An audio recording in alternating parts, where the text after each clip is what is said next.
EMI শেষ হচ্ছে না, এটা আর্থিক নয়, গ্রহগত সংকেত। মাসের প্রথমেই আপনার অর্জিত টাকা ইএমআইতে শেষ হয়ে যাচ্ছে। আপনি পরিশ্রম করছেন, কিন্তু ইএমআই আর কিছুতেই শোধ হচ্ছে না, কারণ শনি আপনাকে চেপে ধরেছে। শনি মানে দায়িত্ব, আর তার সাথে যদি রাহু যুক্ত হয়ে যায় তাহলে সেই দায়িত্বটিই হয়ে যায় চাপ।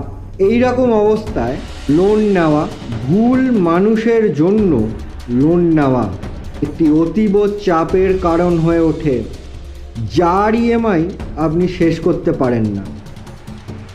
একটা ইএমআই শেষ করতে গিয়ে আর একটা ইএমআই শুরু হয়ে যায়। এর সমাধান আপনার ছকেই আছে। সব পুজো এখানে কাজ করে না। যদি আপনিও চান যে এই ইএমআইয়ের থেকে বাঁচতে, তাহলে কমেন্টে লিখুন লোন।